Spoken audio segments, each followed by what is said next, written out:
नमो अर्हन्ताणं नमो सिद्धाणं नमो आयरीयाणं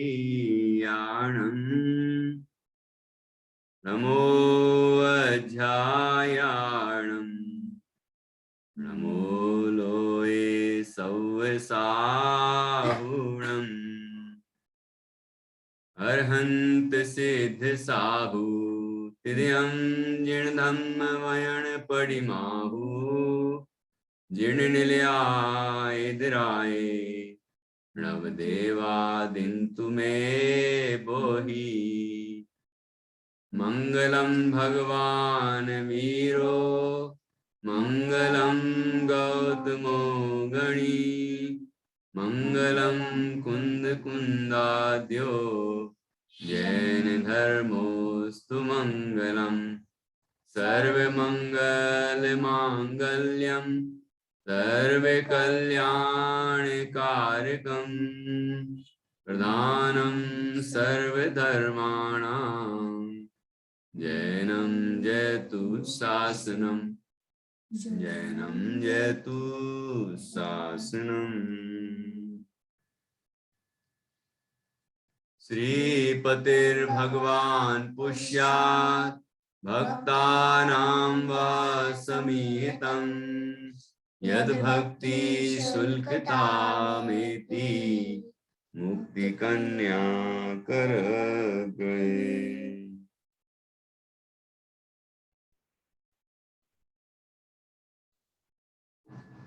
आचार्य श्री बादीव सेन द्वारा रचित यह छत्र चूड़ामणि अपर नाम जीवनधर चरित्र है और इसका 9वां लंब चल रहा है।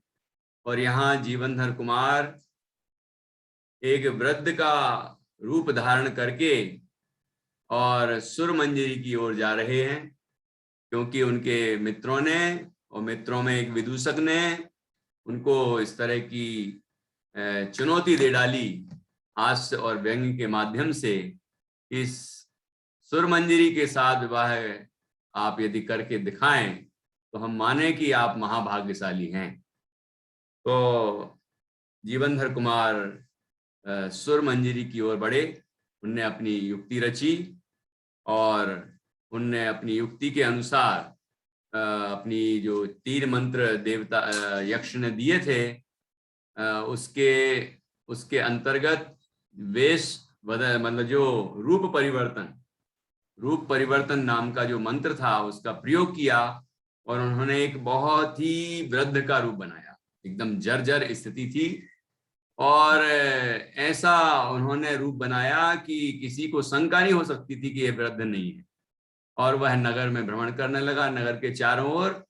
तो सभी उस वृद्ध को देख रहे हैं और देख के किस किस तरह के विचार आ रहे हैं वो सभी यहाँ पर लिखे हैं कि वृद्धावस्था कैसी होती है और वृद्धावस्था को देखकर किस तरह विचार आते हैं, वृद्ध की स्थिति कैसी होती है और हम सबको क्या उससे शिक्षा लेना चाहिए।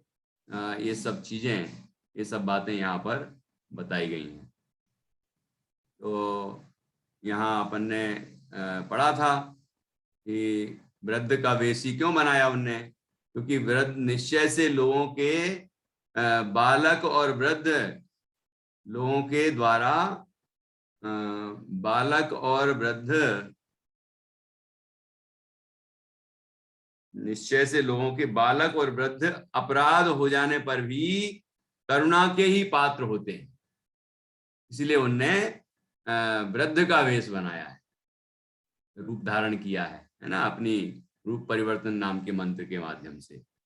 और उसके बाद फिर उनको देखकर किस तरह के लोगों के अंदर परिणाम जागते हैं वो सब यहाँ पर बताया गया है। और हम कहाँ तक पहुंच गए थे?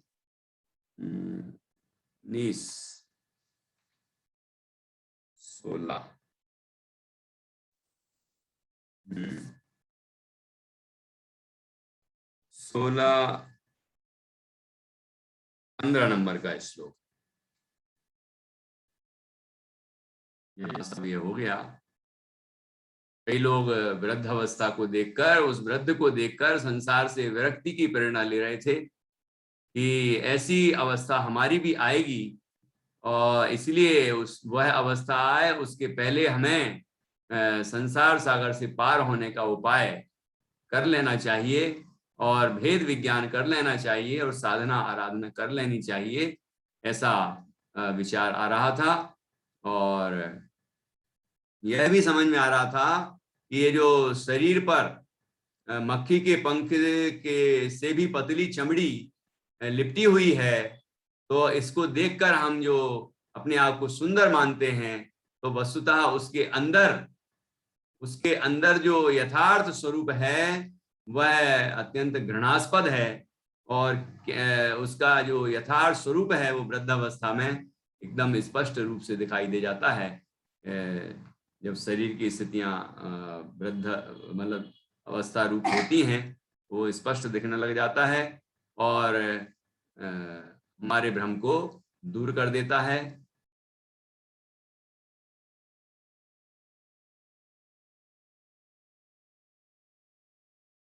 यहाँ एक और बात आई थी ना, काल को वनस्पति।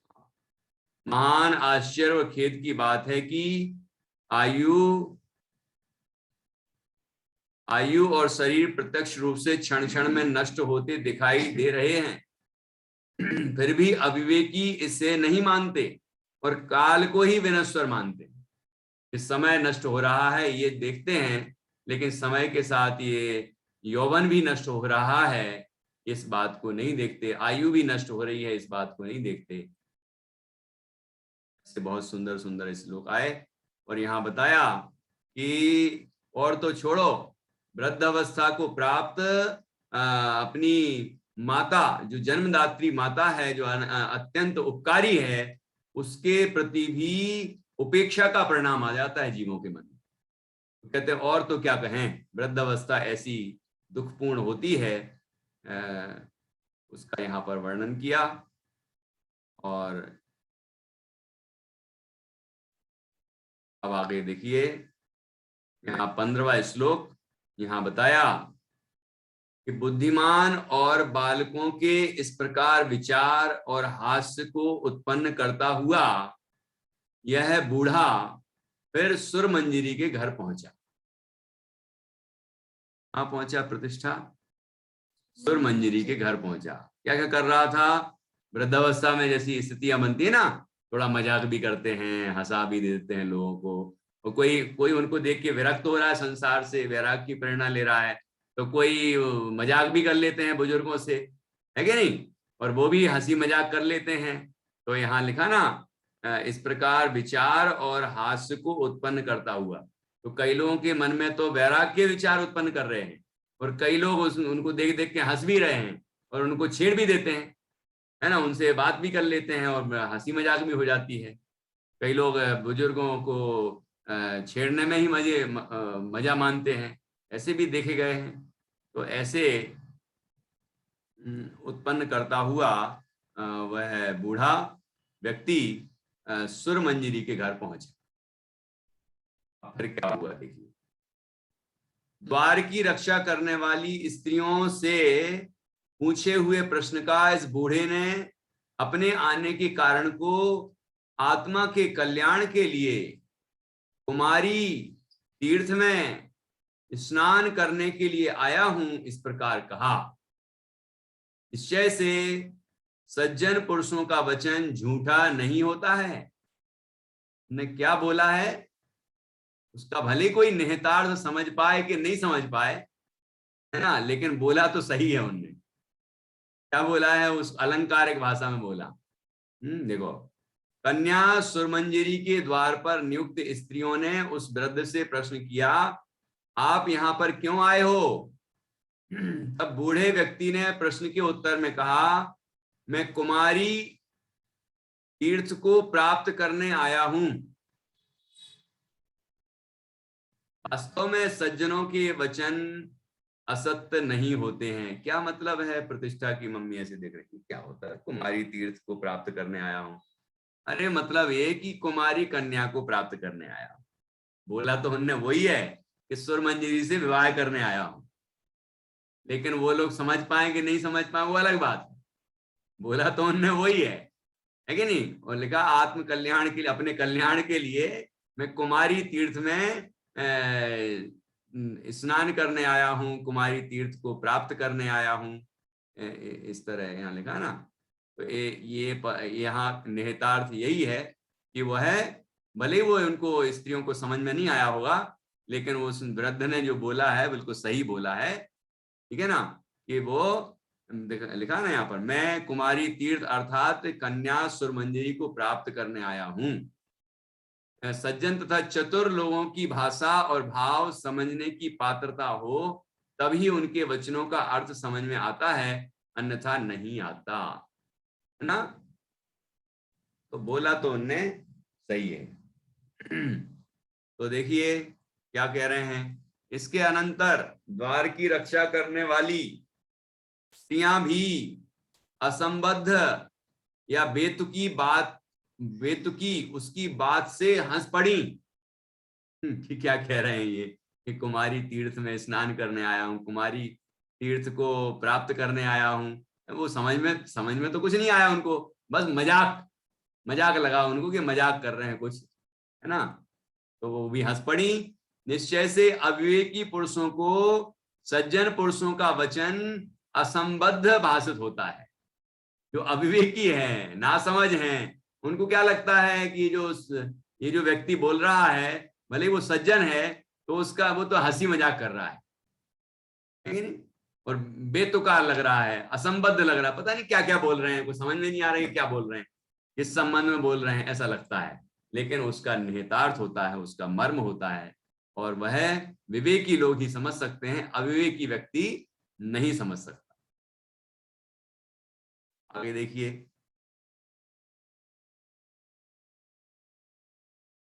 ऐसे मोक्ष मार्ग में भी ऐसा होता है, प्रवचन आदि के माध्यम से कोई व्यंग कर देता है, उनकी तरफ नहीं देखता, या उनको नाम लेके नहीं बोलता ये तुम्हारे लिए बोल रहे हैं, लेकिन बात कह देते हैं, वो कई लोग उसको हंसी में उड़ा देते, हंस लेते हैं थोड़ा, लेकिन वो बात जो कही गई थी वो हितकारी बात थी, है ना। ऐसा होता है, तो उसके मर्म को नहीं समझ पाते जी।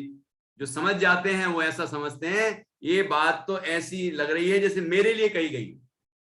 कई लोग ये सोच के कि ये मेरे लिए कह रहे हैं तो बुरा मान जाते हैं, और कई लोग ये समझते हैं अरे ये तो मेरे हित की बात है, ये मेरे लिए कहा गया है, मतलब मैं ऐसी बुराई से ग्रसित हूं और मुझे ये बुराई दूर करना चाहिए, ऐसा विचार करके वो बुराइयों को छोड़ देते हैं, ठीक है ना।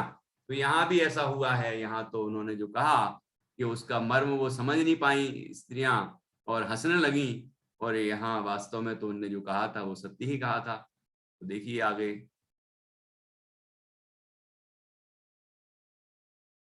उन स्त्रियों से कृपा करके नहीं रोका हुआ वह बूढ़ा सुरमंजरी के घर में चला गया। उन लोगों ने बहुत बोला होगा कि नहीं यार, नहीं मत जाओ मत जाओ, लेकिन वो नहीं माने और हंसी मजाक करते हुए अंदर चले गए घर के अंदर।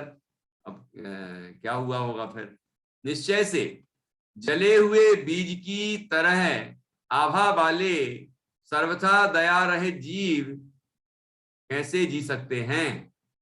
मतलब वृद्ध की दशा पर दया करके द्वारपालिनी स्त्रियों ने उसे भीतर जाने से नहीं रोका, तब वह सुर मंजरी के घर के भीतर चला गया, क्योंकि सर्वथा दया रहित व्यक्ति कुछ कार्य नहीं कर सकते। जिस प्रकार की जले हुए बीज से अंकुर उत्पन्न नहीं हो सकता, ऐसे ही जो सर्वथा दया रहित व्यक्ति होते हैं वो कोई कार्य नहीं कर सकते, है ना। तो यहाँ पर सर्वथा दया रहित व्यक्ति कुछ कार्य नहीं कर सकते, किसके लिए कहा है। जिस प्रकार जले हुए बीज से उत्पन्न अंकुर उत्पन्न नहीं हो सकता, तो इसका मतलब वो महिलाएं जो थी, वो स्त्रियां जो थी, वो दया सहित थी। दया रहित होती तो वो कुछ नहीं करती, मतलब रोके ही रखती उनको, लेकिन उनको दया आ गई बूढ़े आदमी की वृद्धावस्था को देख के, उनने सोचा बूढ़ा है, है ना। ठीक है, वो सुरमंजरी के घर जाना चाहता है अंदर, चले जान दो, उसमें क्या है, अब ठीक है, दया करके उसको जाने दिया, है ना। तो सर्वथा दया रहित व्यक्ति कुछ कार्य नहीं कर सकते। जिस प्रकार की जले हुए बीज से अंकुर उत्पन्न नहीं हो सकता, बीज जल गया हो, सिक गया हो, तो वो अंकुरित नहीं होता है कि नहीं, उससे कोई पेड़ नहीं उत्पन्न होता, पौधा नहीं बनता। अब देखिए क्या हुआ।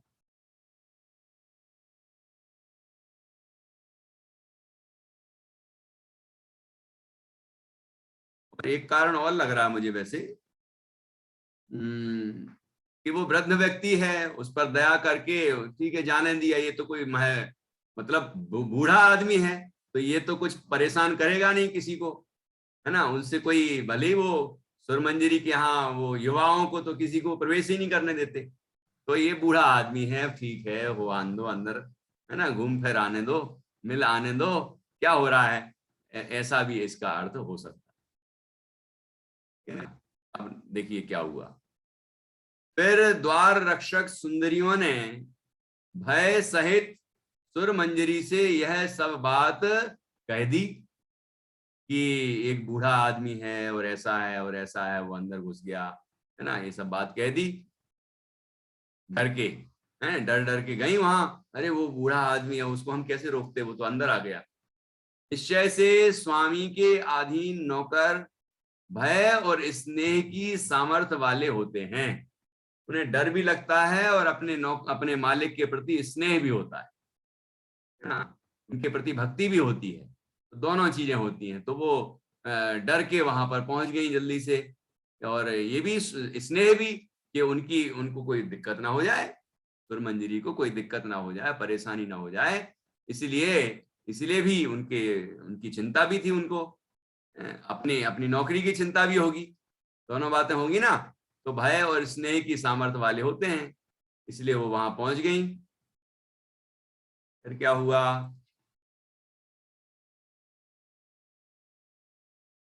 पुरुषों से द्वेष करने वाली उस सुरमंजरी ने भी उस बूढ़े को बिठा लिया। क्या प्रतिष्ठा, क्या किया, सुरमंजरी ने उस बूढ़े आदमी को बिठा लिया। अभी तक तो किसी पुरुष को नहीं देखती वो, उसने प्रतिज्ञा की थी ना, तुम्हारे अलावा मैं किसी पुरुष को देखूंगी नहीं, इसका मतलब पति रूप में वो दूसरे को देखेगी ही नहीं, तो किसी को आने नहीं देती अपने घर, है ना, किसी पुरुष को नहीं आने देती। लेकिन ये बूढ़ा आदमी था, और जर्जर स्थिति थी, वो वैराग्य का कारण था, उसको देख के लोगों को वैराग्य हो जाता था, है कि नहीं। तो ऐसे बुजुर्ग व्यक्ति को देख के उसने भी सोचा कि चलो आइए भाई, बिठा लिया, है ना, बूढ़े आदमी को बिठा लिया है।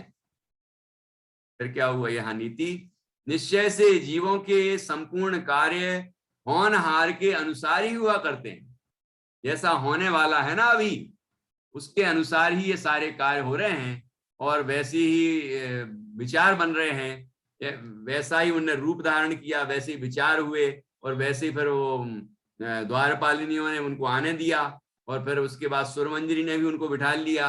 ये सारा काम सहज में ही अपने आप हुआ है, क्योंकि होने योग्य कार्य है ना, जो होनहार है उसके अनुसार ही कार्य होते हैं।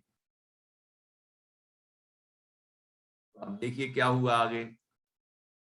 उस श्रेष्ठ कन्या ने उस बूढ़े को भूखा समझकर भोजन कराया। ये बड़ा बड़ा भूखा दिख रहा है, इसको भोजन कराया जाए, तो सुरमंजरी ने उस बूढ़े व्यक्ति को भोजन कराया।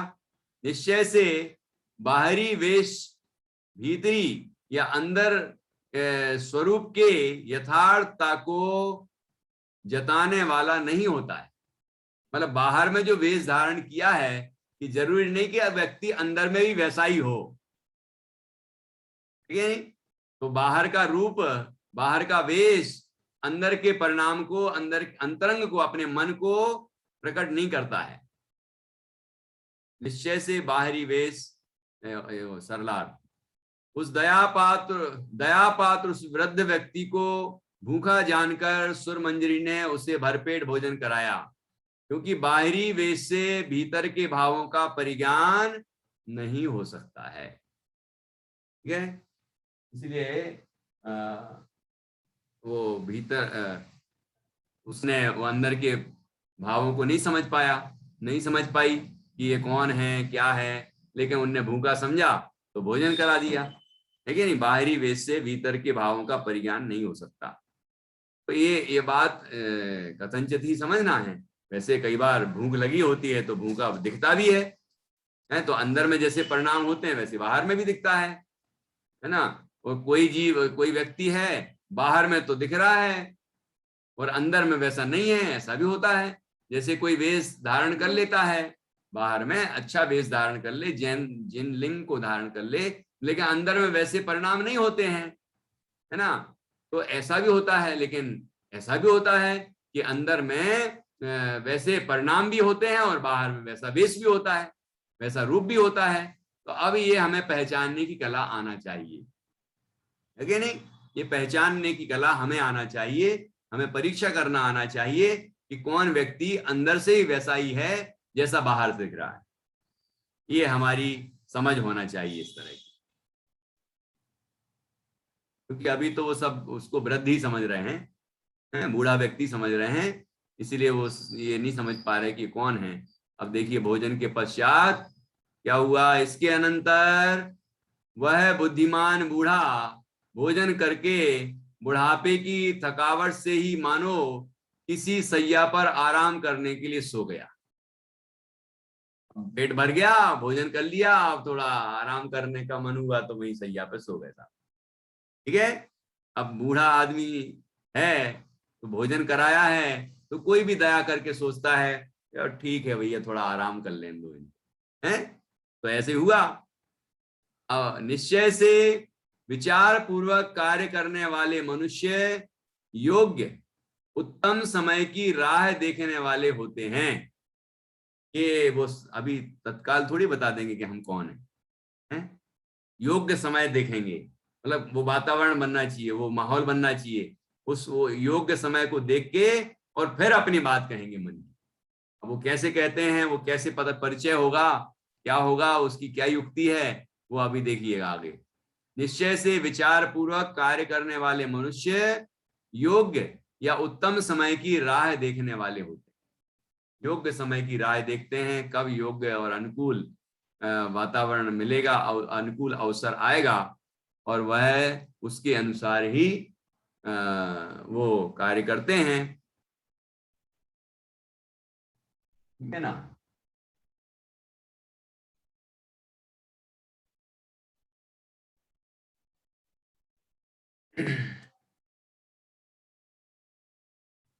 इसके अनंतर क्या हुआ, अब एक मंत्र और बचा है, उसका प्रयोग देखिए। गान विद्या के जानने वाले उस बूढ़े ने जगत को मोहित करने वाला गीत गाया। निश्चय से पांचों इंद्रियों से उत्पन्न हुआ मोह अर्थात विषयों में प्रीति एक दूसरे से अधिकाधिक प्रभावित करने वाला होता है। मतलब एक इंद्री के विषय दूसरी इंद्री को प्रभावित करने वाले, दूसरी इंद्री के विषय तीसरी इंद्री को प्रभावित करने वाले, ऐसे पांचों इंद्रियों के विषय एक दूसरे से ज्यादा प्रभावशाली होते हैं, है कि नहीं। तो अभी तो रूप तो देखा तो बूढ़ा है, लेकिन गान आवाज जो गायन है वो तो मधुर है, मधुर अति मधुर, सम्मोहित करने वाला, है कि नहीं। तो अब वो गायन का क्या असर होता है देखते हैं। पांचों इंद्रियों के निमित्त से उत्पन्न होने वाला मोह परिणाम एक दूसरे की अपेक्षा अधिकाधिक ही होता है।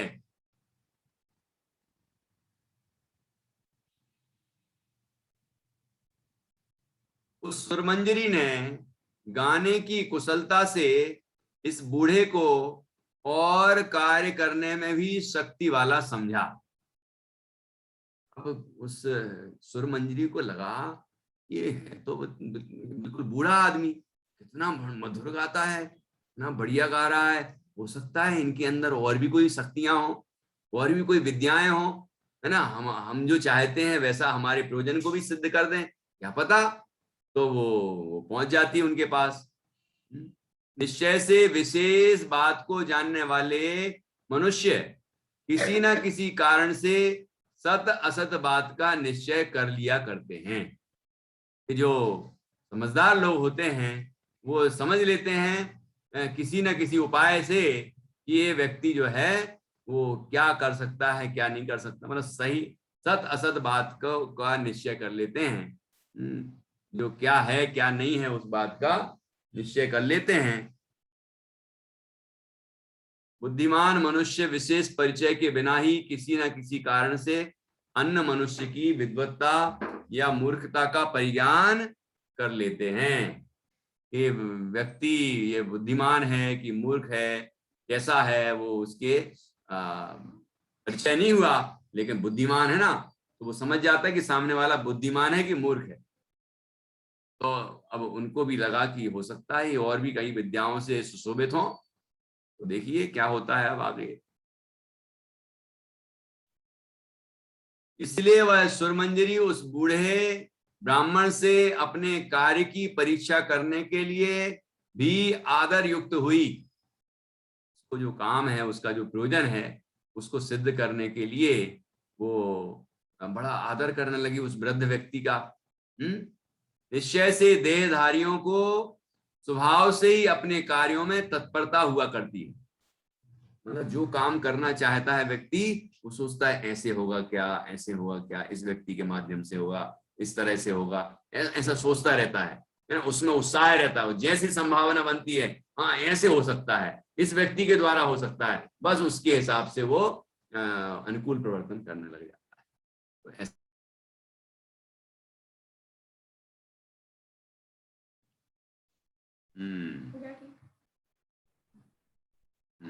फिर क्या हुआ।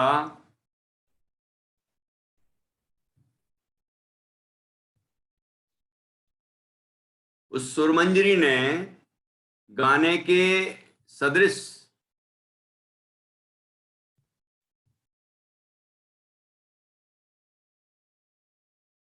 दूसरे कार्यों में भी क्या तुम्हारी शक्ति है, इस प्रकार पूछा। वृद्ध से जाके आदर पूर्वक ये पूछा कि तुम और इतना अच्छा गा लेते हो कि और भी हो सकता है कि तुम्हारे अंदर कोई विद्याएं हो, और भी शक्तियां हैं क्या, और भी कलाओं में माहिर हो क्या। निश्चय से याचना के निष्फल होने पर मानी पुरुष का जीवित रहना कठिन हो जाता है। यदि याचना करनी पड़ी, कुछ मांगना पड़ा और वो जो जो मांगा है वो निष्फल हो जाए, है ना, तो ऐसा लगता है कि जैसे कि हमारे सम्मान को ठेस पहुंच गई। तो कहते हैं मान को ठेस पहुंचती है तो व्यक्ति सोचता है कि हमारा जीवित रहना बेकार है। तो यहाँ निश्चय से याचना के निष्फल होने पर मानी पुरुष का जीवित रहना कठिन हो जाता है। तो यहाँ पर देखिए क्या होता है फिर। अत्यंत चतुर उस बूढ़े ने, हाँ मेरी शक्ति संपूर्ण विषयों में है, इस प्रकार कहा। निश्चय से कहे हुए पदार्थ के विषय में कहने की चतुरता से ही बहुत कुछ दृढ़ता होती है। जो बात कही जा रही है ना उसके साथ दृढ़ता भी होना चाहिए। यदि दृढ़ता पूर्वक पक्के इरादे से उस बात को रखा जाए बढ़िया तरीके से तो उसका प्रभाव विशेष होता है। हम कोई बहुत प्रभावशाली बात कहें लेकिन कमजोर ढंग से कहें, है ना, तो फिर वो उसका प्रभाव थोड़ी पड़ता है। कहते हैं कि युग की सुप्त सिराओं में कविता शोणित भरती है, उसकी कविता मर जाती है जिसकी कविता डरती है। ऐसे कवियों ने कहा है। मतलब जिसको डर लगता है, अपनी इतनी उत्तम से उत्तम कविता हो लेकिन ऐसे प्रस्तुत करे कि जैसे डर रहा हो, पता नहीं लोग पसंद करेंगे कि नहीं करेंगे, कि क्या होगा, तो वो पसंद नहीं करेगा फिर कोई। लेकिन कॉन्फिडेंस के साथ और पूरे बढ़िया तरीके से प्रस्तुत करता है अपनी बात को, तो वो प्रभावशाली होती है। तो यहां भी ये लिखा है, निश्चय से कहे हुए पदार्थ के विषय में कहने की चतुरता से ही बहुत दृढ़ता होती है। उक्ति चातुर्य चातुर्य तो दारिण्य मुक्ता मुक्तार्थे ही विशेषता। इस तरह से ये सूक्ति है। कथन करने की चतुराई के कारण ही कहे हुए विषय में विशेष रूप से दृढ़ता आती है। इसीलिए कोई बात कही जाए उसको बढ़िया तरीके से समझा जाए और बढ़िया पूरे विश्वास के साथ अच्छे तरीके से उस बात को रखा जाए तो सामने वाला व्यक्ति अत्यंत प्रभावित होता ही है और वो बात विश्वास योग्य भी होती है। ठीक है। तो सुरमंजरी ने फिर पूछा, उस सुरमंजरी ने भी अपने चाहे हुए वर की प्राप्ति विषयक उपाय की याचना की। जब ये पता चल गया कि नहीं और भी विद्याओं में माहिर हैं ये, और भी शक्ति है इनकी, तो फिर उनने ये बताओ कि हमें वर की प्राप्ति, हम जो वर चाहते हैं उस वर की प्राप्ति किस उपाय से होगी, ये प्रश्न किया। निश्चय से प्रेम से अंधे मनुष्य में याचना संबंधी दीनता का विचार नहीं होता। देखो ये दुर्गुण आया, दुर्गुण ही तो है, काम भाव आया है ना, उस संबंधी पूछ रहे हैं। तो आचार्य ने क्या उसके पीछे नीति बताई कि जो प्रेम से अंधे हैं वो याचना करने से भी नहीं चूकते, दीन हो जाते। आया था ना कि शुरू में पहले ही लम्ब में, विषयासक्त चित्ता नाम नरः कोवा न गुणः कोवा न नश्यति न वैदुष्यम न मानुष्यम नाभिजात्यम न सत्यवा। और भी अगले श्लोक में भी और विषय आया था, तो उसमें ये भी चीज आई थी कि दीन हो जाता है व्यक्ति। तो निश्चय से प्रेम से अंधे मनुष्य में याचना संबंधी दीनता का विचार नहीं होता है कि नहीं। देखिए फिर क्या हुआ कि फिर उस बूढ़े ने अतिशय रीति से सब मनोरथों को सफल करने वाला कामदेव की पूजा का उपदेश दिया कि भाई तुम कामदेव की पूजा करोगी तो तुम्हारा जो इच्छित वर है वो तुम्हें प्राप्त हो जाए, ऐसा कहा। निश्चय से इष्ट मनोरथ के अनुकूल कहना ही जीवों के मन को प्रसन्न करता है कि वो क्या चाह रही है कि कोई वो उसका जो इच्छित वर है वो प्राप्त हो जाए। तो वो कैसे प्राप्त होगा, तो कहते वो उसके मन में ऐसा आ रहा होगा कि कामदेव की पूजा करेंगे तो हो जाएगा। देखो तो कामदेव की पूजा करना चाहिए कि नहीं करना चाहिए। विश्व में काम नाम का कोई देव नहीं है। अज्ञानी लोगों ने कल्पित देवों की मान्यता बना रखी है, उनमें से कामदेव एक मनोकल्पित देव है। जैन शासन में तो कामदेव नाम के किसी देव का अस्तित्व ही नहीं है। अंध श्रद्धा अथवा अज्ञान को पोषण मिले ऐसे कोई देवी देवता एवं क्रियाकलापों का जैन शासन में स्थान ही नहीं है। जैन शासन की यही विशेषता है। यहां प्रश्न उपस्थित होता है कि जीवनधर कुमार तो जैन थे, उन्होंने कामदेव की उपासना की बात क्यों कही। इसका उत्तर, जीवनधर कुमार सुरमंजरी को पत्नी के रूप में चाहते थे। अपनी चाह को सफल बनाने के लिए उन्हें अन्य कोई सुलभ उपाय नहीं दिखा, अतः अपनी इच्छा पूर्ति का सरल उपाय जानकर कामदेव की उपासना की बात कही है। क्योंकि वीतरागी देवों के समक्ष ऐसी कामना की पूर्ति के लिए उपासना करने की बात कहना ही संभव नहीं है। अज्ञानियों को ज्ञानी बनाना कष्ट साध्य तो है ही, साथ ही यह कार्य दीर्घ काल की अपेक्षा रखता है। जीवनधर कुमार के पास समय बहुत कम था, अतः उन्होंने अज्ञानी का अज्ञान सुरक्षित रखते हुए अर्थात अज्ञान का लाभ उठाकर ही अपना कार्य निर्धारित योजना के अनुसार सफल बनाने के लिए कामदेव की उपासना करने की बात कही है। तो इसका तात्पर्य ये नहीं समझना चाहिए कि हम लोगों को या किसी को इच्छित वर की प्राप्ति करनी हो तो कामदेव की पूजा करने लग जाएं, है ना। क्योंकि कामदेव कोई देव होता ही नहीं है ना, काल्पनिक है ये। कामदेव तो वो खुद ही थे, जीवनधर कुमार खुद ही कामदेव थे, 23वें नंबर के कामदेव थे। इसीलिए कामदेव की पूजा करो मतलब कि उनकी पूजा करो। किसकी पूजा करो, ये अपने वर की पूजा करोगी तो वर मिल जाएगा, ये अर्थ समझना चाहिए, है कि नहीं। तो इस तरह हुआ।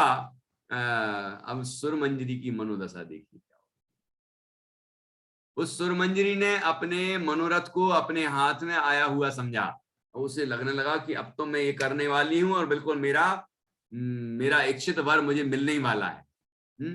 निश्चय से मनोरथ से संतुष्ट होने वाले मनुष्यों को यदि मूल पदार्थ मिल जाए तो फिर कहना ही क्या है।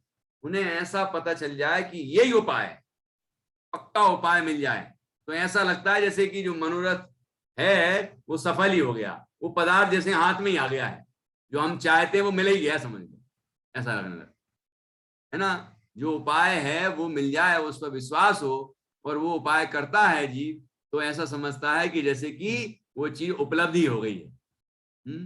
तो यहाँ भी यही हुआ है। वो सुरमंजरी को लग रहा है कि अब तो मेरा जो मैंने जो सोचा है वो अब बिल्कुल सफल होने वाला है। अपनी मनोकल्पना से अथवा अनेक प्रकार की मानसिक उमंगों से ही प्रसन्न होने वाले मनुष्य को कदाचित इच्छित वस्तु मिल जाए तो फिर उसकी प्रसन्नता का क्या कहना।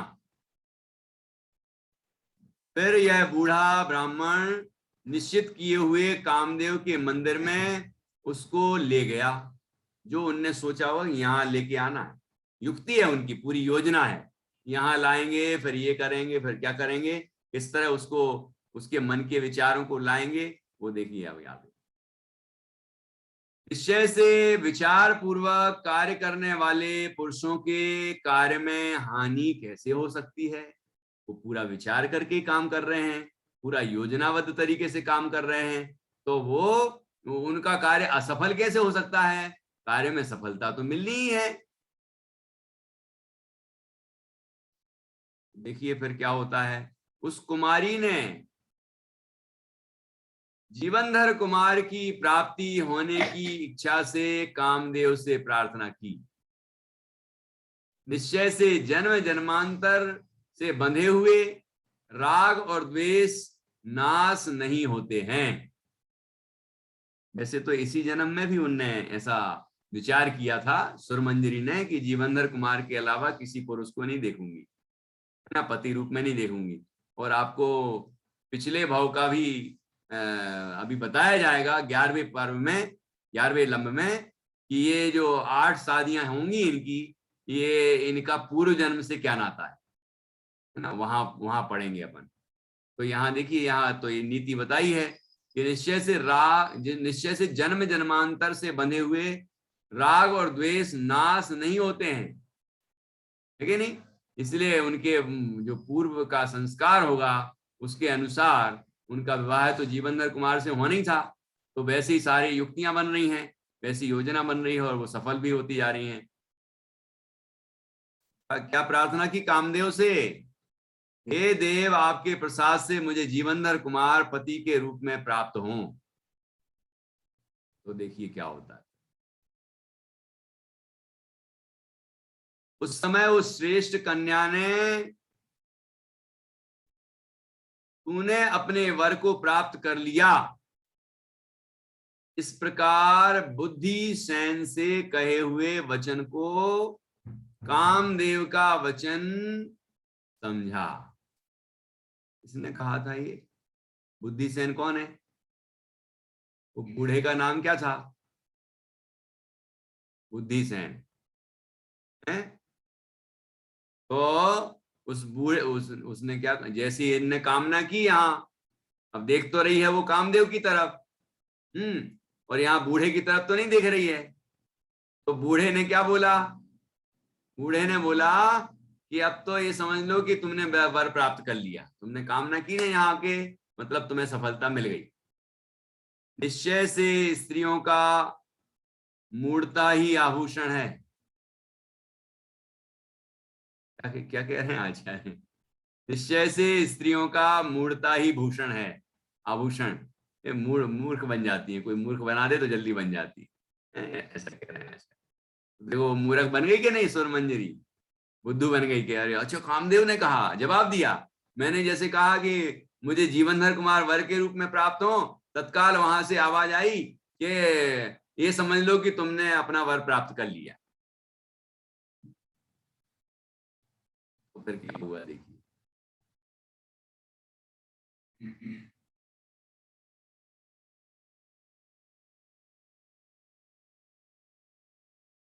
फिर वह कन्या उसी समय दिखलाया है असली रूप, जिन्होंने ऐसे जीवनधर कुमार को देखकर लज्जित हुई। तो वो वृद्ध जो था वो असली रूप में आ गया। बोला उसी ने था, वृद्ध ने क्या बोला था कि अब समझ लो कि जीवनधर कुमार तुम्हारे सामने, तुमने वर को प्राप्त कर लिया। और तत्काल वह जो बुद्धिसेन थे वृद्ध, वो नहीं नहीं, बुद्धिसेन वृद्ध का नाम नहीं है, यहाँ ऊपर लिखा है ना, यहाँ भी सुर मंजरी ने विदूषक बुद्धिसेन के वचन को कामदेव का वचन मानकर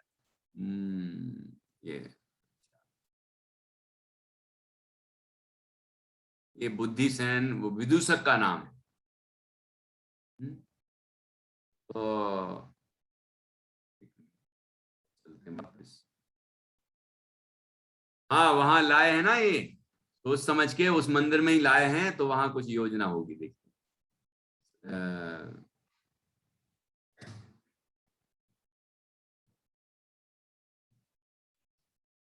यहाँ पर सुरमंजरी ने विदूषक बुद्धिसेन के वचन को कामदेव का वचन मानकर मूर्खता स्त्रियों का भूषण है इस उक्ति को चरितार्थ किया है। मतलब कौन बोल रहा था वहां? बुद्धिसेन। देखो लिखा है पीछे, हाँ वो कामदेव के पीछे खड़ा था बुद्धिसेन विदूषक। वो योजना थी पूरी। सुरमंजरी द्वारा कामदेव के सामने मनोकामना व्यक्त करते ही मंदिर में छिपा हुआ बुद्धिसेन बोला, हे सर्वोत्तम भाग्यशालिनी सुरमंजरी, तुमने अपेक्षित वर प्राप्त कर ही लिया है, अर्थात वर यही है, हैं? तुम्हें साथ लेकर मेरे मंदिर में आया है। तो तब उस भोली सुरमंजरी ने विदूषक के वचन को ही कामदेव का वचन मान लिया। यह सच है कि मूर्खता ही स्त्रियों का भूषण या आभूषण है, अलंकार है। ठीक है सानवी, क्या बोल रहे हैं यहाँ पर, कुछ समझ लेना अच्छे से। अब देखो जीवनधर कुमार के विवाह उस समय आई है वो सानवी, अभी ठीक है नहीं, अभी विवाह होने वाला है उनका। वृद्ध का अपना मूल रूप प्रकट करना, तो मूल रूप प्रकट कर दिया उस वृद्ध ने। तो कौन थे वो वृद्ध? वृद्ध का रूप बना के कौन आया था? वृद्ध का रूप बना के जीवनधर कुमार स्वयं आए थे। तो वो एकदम लज्जित हो गई।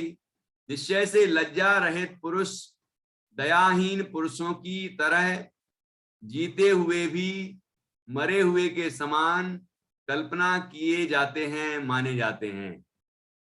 क्या क्या मतलब कि निर्लज्ज मनुष्य दयाहीन मनुष्यों के समान मृतक तुल्य ही हो जाते हैं। लज्जा आ गई उसको। लज्जा आई, क्योंकि वही लज्जा तो लज्जा तो आनी चाहिए है, जो उसने बोला। और वैसे ही वो सामने आ गए जिनकी कामना की थी जीवनधर कुमार मेरे वर रूप में मुझे प्राप्त हो, और जीवनधर कुमार प्रकट हो गए। तो उसने अपने मुंह से बोला कि जीवनधर कुमार मेरे वर के रूप में मुझे प्राप्त हो। तो ऐसा कोई कन्या बोलती है तो लज्जा तो आ ही जाती है कि नहीं? तो यहाँ कह रहे हैं कि निर्लज्ज कौन होते हैं? भाई लज्जा तो इंसान को ही आएगी ना। निर्लज्ज मनुष्य दयाहीन मनुष्यों के समान मृतक तुल्य ही हो जाते हैं। कोई मुर्दा हो तो वही नहीं लज जाएगा, उसको ही शर्म नहीं आएगी, उसको कोई कुछ भी कहता रहे, सुंदर कहे या असुंदर कहे, चाहे कुछ भी कहता रहे, उसके उसके अंदर तो कुछ है ही नहीं, कोई आत्मा थोड़ी है उसके अंदर। तो लज्जा आई तो कोई बुराई नहीं, वो तो आएगी, स्वाभाविक है, ये कहना चाह रहे हैं। निर्लज्ज मनुष्य दयाहीन मनुष्यों के समान मृतक तुल्य ही हो जाते हैं।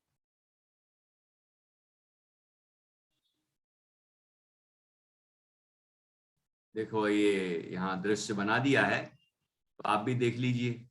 ऐसा कामदेव का मंदिर बनाया गया था, है ना, वहां पहुंचे और वहां पूरी योजना थी कि इस तरह से ये बोलेगी, और फिर बुद्धिसेन क्या बोलेगा, है कि नहीं?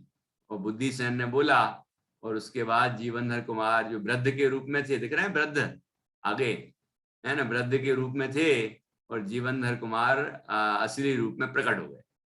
जैसे प्रकट हुए तो वो देख रही है, देखो, हैं? तो फिर क्या हुआ,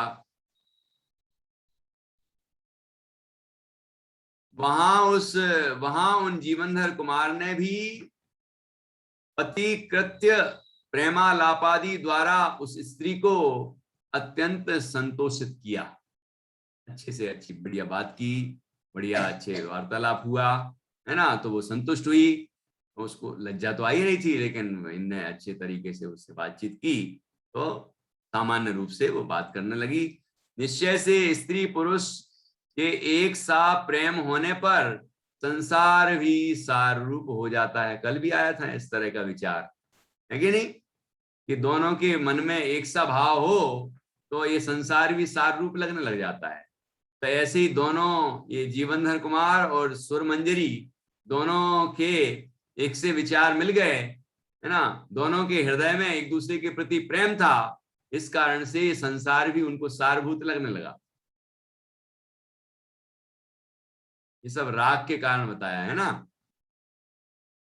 यदि पति पत्नी का एक सा मन हो तो संसार भी सारभूत लगने लगता है।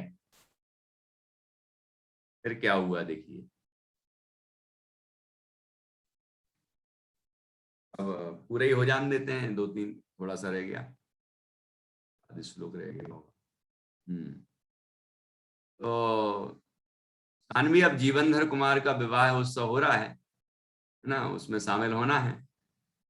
फिर क्या हुआ, इसके अनंतर उन्हीं जीवनधर कुमार ने कुबेर दत्त द्वारा दी हुई सुमति की पुत्री उस सुर मंजरी को विधि पूर्वक ब्याहा।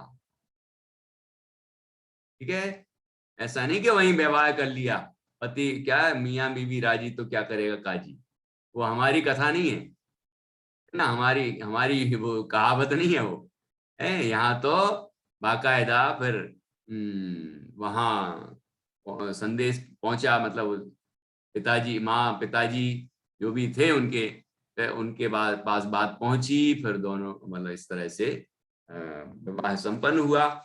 इति श्री बादीव से सूरी विरचिते छत्रु चूड़ामणौ सुर मंजरी लंबो नाम नवमो लंबा समाप्ता।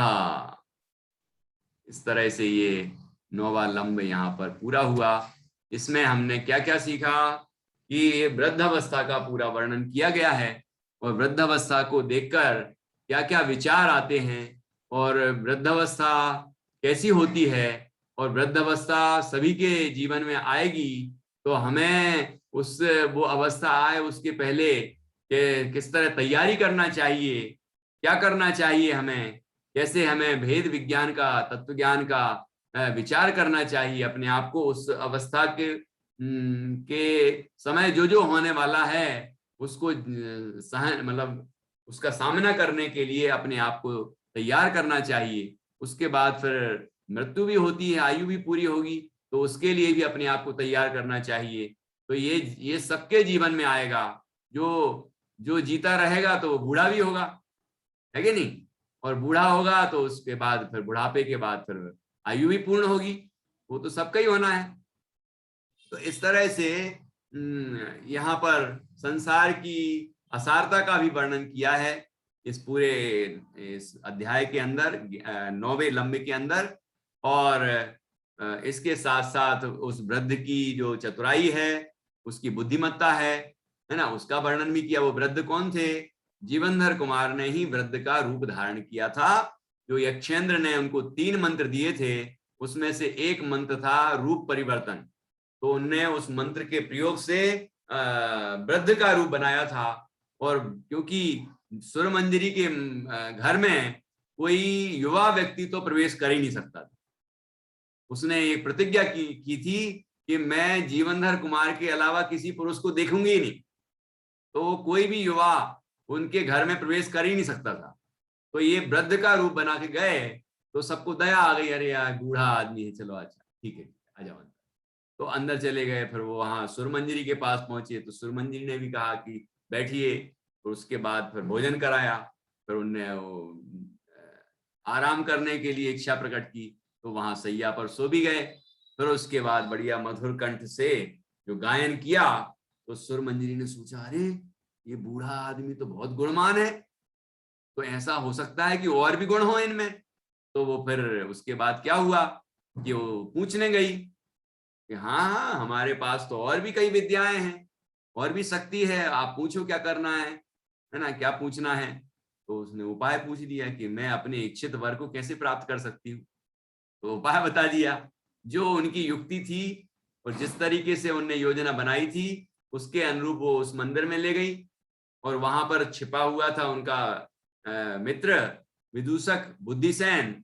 और जैसे ही इनने सुरमंजरी ने प्रार्थना की कि मुझे जीवनधर कुमार वर के रूप में प्राप्त हो, वैसे ही पीछे से बुद्धिसेन ने बोला कि ये जो व्यक्ति तुम्हारे साथ आया है यही तुम्हारा वर है और यही जीवनधर कुमार है ना, ये समझ लो कि तुम्हें ये प्राप्त हो गया।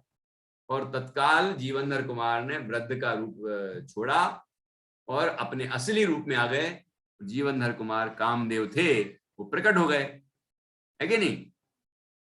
तो थोड़ा शर्मा शर्मा गई सुरमंजरी, लेकिन जीवनधर कुमार ने उसके बाद अच्छा वार्तालाप किया, प्रेमालाप किया। उसके बाद फिर उनका विवाह संपन्न हुआ उनके माता पिता की उपस्थिति में, और इस तरह ये लंब यहाँ पूर्ण हुआ। तो अब 2 लंब और बचे हैं, 10वां और 11वां। तो 10वें लंब में एक विवाह और होगा, अभी 7 तो हो गए, है ना। पर 10वें लंब में एक और होगा, 8वां। उसके बाद 11वें लंब में बहुत कुछ होने वाला है। उसमें युद्ध भी होगा, वो राजा भी बनेंगे, उनकी राज वैभव भी दिखाया जाएगा, और उसके बाद वो संसार से विरक्त भी होंगे और दीक्षा भी लेंगे। 12 भावनाओं का भी बड़ा सुंदर चित्रण है। और उसके बाद फिर वो दीक्षा लेके आत्म साधना करेंगे और केवल ज्ञान होगा और निर्वाण की प्राप्ति करेंगे। ये प्रसंग 11वें अध्याय में आएगा, 11वें लम्ब में। उसकी चर्चा हम क्रमशः आगे करेंगे। अभी ये जो प्रसंग 10वां अध्याय आने वाला है, 10वें अध्याय में, हाँ, युद्ध का प्रसंग 10वें अध्याय में आएगा, क्योंकि 8वां विवाह होना है ना, तो 8वें विवाह में बहुत कुछ होने वाला है। तो अब बहुत इंटरेस्टिंग, और ज्यादा इंटरेस्टिंग विषय आने वाला है। और फिर आगे 11वें लम्ब में उनको वैराग्य होगा और मोक्ष की प्राप्ति भी होगी। ये सब प्रसंग भी आएगा, इसकी चर्चा हम क्रमशः करेंगे। चलिए, जिनवाणी स्तुति प्रतिष्ठा। अच्छा, आज इनको आगे करते हैं, नित्या और जान्या, है ना। प्रतिष्ठा सुनाई। भैया जी, मुझे एक प्रश्न है। अच्छा, प्रश्न है, ठीक। मुझे ये प्रश्न है कि जो जीवन को बारे के पास 3 नित्या थी, तो वो क्या उन्हें बस एक बार इस्तेमाल कर सकते थे? नहीं, ऐसा नहीं है कि ये कई बार प्रयोग कर सकते थे। वो तो कितने प्रयोग कर सकते, घटनाएं उनके जीवन में ज्यादा घटी नहीं। एक ही बार प्रयोग करने में आई, तो वो एक बार दिखा दिया।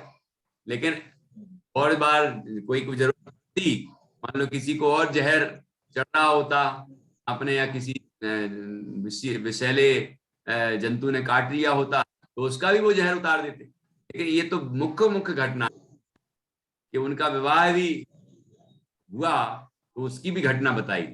और भी कभी घटना घट सकती थी, तो उनके भी विष दूर कर देते वो। ऐसे ही वो गायन की विद्या, रूप परिवर्तन विद्या, आवश्यकता होती तो और भी प्रयोग करते, लेकिन आवश्यकता नहीं पड़ी होगी, तो जितनी जगह आवश्यकता पड़ी उतने जगह की घटनाएं बता दी, बाकी नहीं बताई, ठीक है नहीं। तो और बार भी प्रयोग कर सकते, ठीक है। चलिए, तो क्या और मैत्री जान्या से मिलते हैं, वो जिनवाणी स्तुति प्रस्तुत करेंगे। जिनवाणी सुने उपदेशी, खोल दे अखियाँ निज मन की। पुण्य उदय जब आया है, मनुष्य जन्म तब पाया है। छोड़